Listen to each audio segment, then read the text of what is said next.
फिलहाल सीधा तस्वीरें हम दिखा दें। प्रधानमंत्री नरेंद्र मोदी 108 फीट ऊंची हनुमान मूर्ति का अनावरण इस वक्त कर रहे हैं। गुजरात के मोरबी में ये सौगात प्रधानमंत्री आज देने वाले हैं। लाइव दोनों हाथ ऊपर करके जरा तालियां बजाना चाहिए।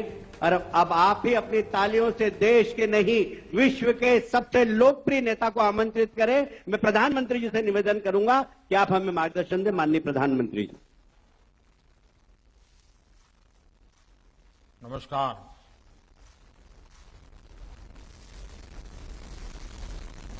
महामंडलेश्वर कंकेश्वरी देवी जी और राम कथा आयोजन से जुड़े सभी महानुभाव,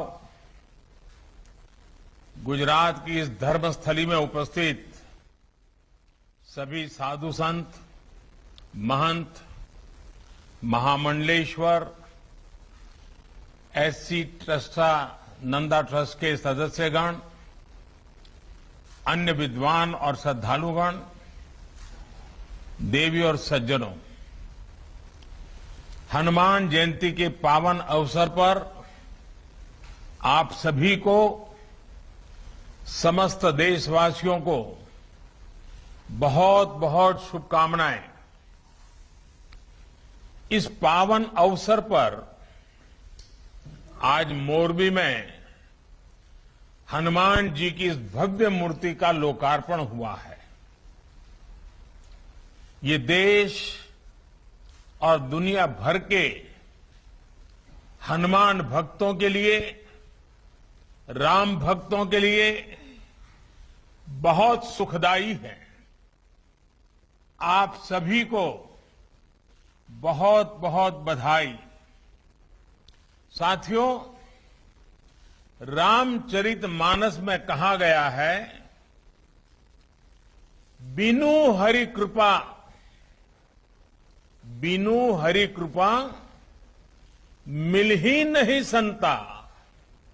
यानी ईश्वर की कृपा के बिना संतों के दर्शन दुर्लभ होते हैं।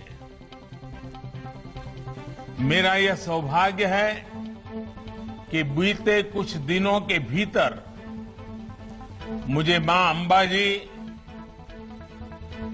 उमिया माता धाम, मां अन्नपूर्णा धाम का आशीर्वाद लेने का मौका मिला है। अब आज मुझे मोरबी में हनुमान जी के इस कार्य से जुड़ने का, संतों के समागम का हिस्सा बनने का अवसर मिला है। भाइयों और बहनों, मुझे बताया गया है कि हनुमान जी की इस तरह की 108 फीट ऊंची प्रतिमा देश के 4 अलग अलग कोने में स्थापित की जा रही है। शिमला में ऐसी ही एक भव्य प्रतिमा तो हम पिछले कई वर्षों से देख रहे हैं। आज यह दूसरी प्रतिमा मोरबी में स्थापित हुई है। 2 अन्य मूर्तियों को दक्षिण में रामेश्वरम और पश्चिम बंगाल में स्थापित करने का कार्य चल रहा है, ऐसे मुझे बताया गया। साथियों, ये सिर्फ हनुमान जी की मूर्तियों की स्थापना का ही संकल्प नहीं है, बल्कि ये एक भारत श्रेष्ठ भारत के संकल्प का भी हिस्सा है। हनुमान जी अपनी भक्ति से, अपने सेवा भाव से सबको जोड़ते हैं। हर कोई हनुमान जी से प्रेरणा पाता है। हनुमान वो शक्ति और संबल है जिन्होंने समस्त वनवासी प्रजातियों और वन बंधुओं को मान और सम्मान का अधिकार दिलाया। इसलिए एक भारत श्रेष्ठ भारत के भी हनुमान जी एक अहम सूत्र है। भाइयों और बहनों, इसी प्रकार राम कथा का आयोजन भी देश के अलग अलग हिस्सों में लगातार होता रहता है। भाषा बोली जो भी हो, लेकिन राम कथा की भावना सभी को जोड़ती है, प्रभु भक्ति के साथ एकाकार करती है। यही तो भारतीय आस्था की, हमारे अध्यात्म की, हमारी संस्कृति, हमारी परंपरा की ताकत है। इसने गुलामी के मुश्किल कालखंड में भी अलग अलग हिस्सों को, अलग अलग वर्गों को जोड़ा। आजादी के राष्ट्रीय संकल्प के लिए एकजुट प्रयासों को सशक्त किया। हजारों वर्षों से बदलती स्थितियों के बावजूद भारत के अड़िग अटल रहने में हमारी सभ्यता, हमारी संस्कृति की बड़ी भूमिका रही है। भाइयों और बहनों, हमारी आस्था, हमारी संस्कृति की धारा सद्भाव की है, समभाव की है, समावेश की है। इसलिए जब बुराई पर अच्छाई को स्थापित करने की बात आई, तो प्रभु राम ने सक्षम होते हुए भी खुद से सब कुछ करने का सामर्थ्य होने के बावजूद भी उन्होंने सबका साथ लेने का, सबको जोड़ने का, समाज के हर तबके के लोगों को जोड़ने का, छोटे बड़े जीव मात्र को उनकी मदद लेने का और सबको जोड़ करके उन्होंने इस काम को संपन्न किया। और यही तो है सबका साथ, सबका प्रयास। ये सबका साथ, सबका प्रयास का उत्तम प्रमाण प्रभु राम की ये जीवन लीला भी है, जिसके हनुमान जी बहुत अहम सूत्र रहे। सबका प्रयास की इसी भावना से आजादी के अमृत काल को हमें उज्जवल करना है, राष्ट्रीय संकल्पों की सिद्धि के लिए जुटना है। અને આજે જ્યારે મોરબીમાં કેશવાનંદ બાપુની આ તપોભૂમિ પર આપ સૌના દર્શન કરવાનો મોકો મળ્યો છે, ત્યારે તો આપણે તો સૌરાષ્ટ્રમાં દિવસમાં કદાચ 25 વાર સાંભળતા હોઈશું કે આપણી આ સૌરાષ્ટ્રની ધરતી સંતની ધરતી, સુરાની ધરતી, દાતાની ધરતી, સંત સુરા અને દાતાની આ ભૂમિ એ આપણા કાઠિયાવાડની, આપણા ગુજરાતની અને એક પ્રકારે આપણા ભારતની આગવી ઓળખ. મને લાંબો સમય તમારી બધાની વચ્ચે રહીને એ દુઃખની ઘડીમાં આપની સાથે રહેવાનું, આપના માટે જે કંઈ ચાલતું હતું એમાં જોડાવાનું મને સૌભાગ્ય મળ્યું. અને એ વખતે પૂજ્ય બાપુ સાથે જે વાતો થતી એમાં મોરબી આનાથી પણ ભવ્ય બનાવવું છે ભાઈ. ઈશ્વરની ઈચ્છા હતી, આપણી કસોટી થઈ ગઈ એમ કે બાપુ. અને હવે આપણે અટકવાનું નથી, બધાએ લાગી પડવાનું છે. બાપુના શબ્દો બહુ ઓછું બોલતા પણ સરળ ભાષામાં વાત મૂકતા. આધ્યાત્મની દ્રષ્ટિથી પણ માર્મિક વાત કરવાની પૂજ્ય બાપુની વિશેષતા રહી હતી. ત્યાર પછી પણ અનેક વાર એમના દર્શન કરવાનું સૌભાગ્ય મળ્યું.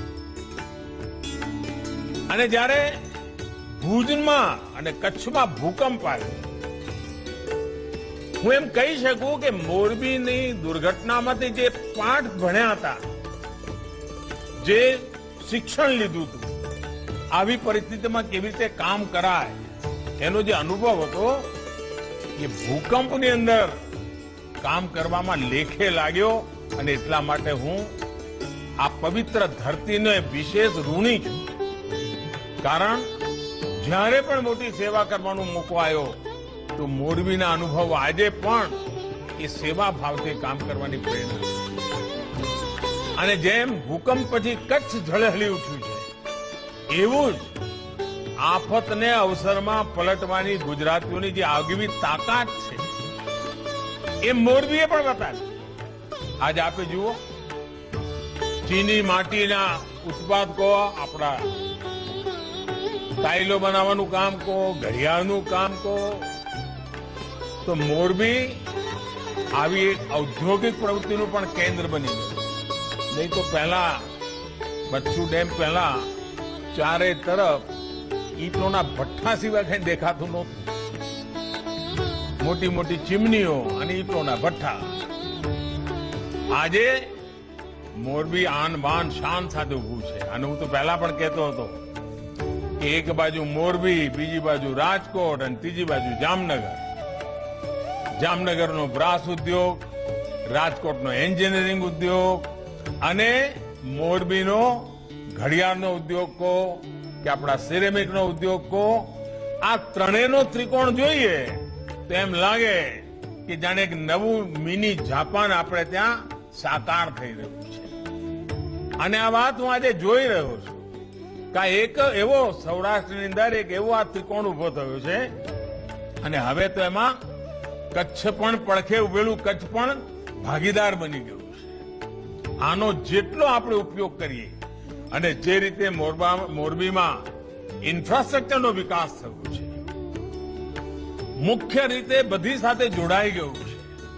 આ અર્થમાં મોરબી, જામનગર અને રાજકોટ અને આ બાજુ કચ્છ એક પ્રકારે રોજગારની નવી તકો ઉભી કરનારું એક સામર્થ્યવાન નાના ઉદ્યોગોથી ધમધમતું કેન્દ્ર બનીને ઉભર્યું છે. અને જોતામાં મોરબી એક મોટા શહેરનું રૂપ લેવા માંડ્યું અને મોરબીએ પોતાની આગવી ઓળખ ઉભી કરી. આજે દુનિયાના અનેક દેશોમાં મોરબીની પ્રોડક્ટ પહોંચે છે. એના કારણે લોકોને મોરબીની ઓળખ થઈ ગઈ છે. અને આ ઓળખ આ ધરતી પર જે સંતો, મહંતો, મહાત્માઓ એને કઈ ને કઈ જયારે સાવ સામાન્ય જીવન હતું ત્યારે પણ એમણે તપ કર્યા, આપણને દિશા આપી અને એનું આ પરિણામ છે. એ પરિણામને લઈને અને આપણું ગુજરાત તો જ્યાં જુઓ ત્યાં કઈ કે આસ્થાનું, શ્રદ્ધાનું કામ ચાલતું જ હોય. દાતાઓની કોઈ કમી ન પડે. કોઈ પણ શુભ કામ કરીને લઈને નીકળો તો દાતાઓની આપણે ત્યાં એક પ્રકારે મોટી હરોળ ઉભી થઈ જાય અને એક પ્રકારે સ્પર્ધા થઈ જાય. અને આજે તો કાઠિયાવાડ એક પ્રકારે યાત્રાધામનું કેન્દ્ર બની ગયું છે એમ કહું તો ચાલે. કેટલા બધા, કોઈ જિલ્લો એવો બાકી નહીં હોય કે જ્યાં આગળ મહિને હજારોની તાદાદમાં લોકો બહારથી ના આવતા હોય.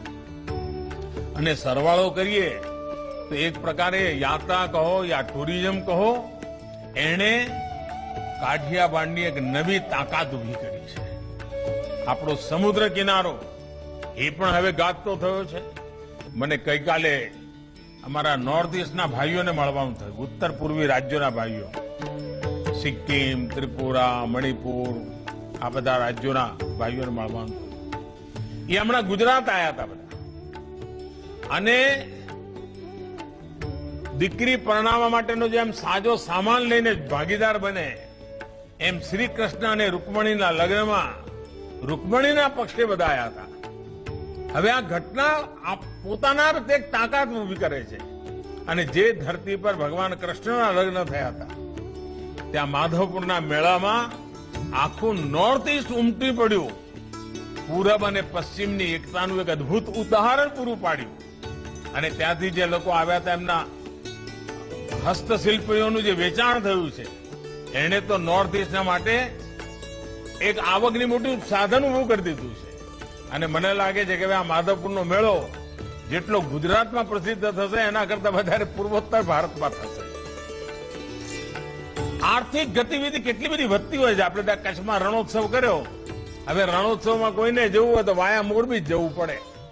એટલે મોરબીને જતે જતે લાભ મળે. આપણા મોરબીના હાઈવેની આજુબાજુ કેટલી બધી હોટલો હવે બની ગઈ છે.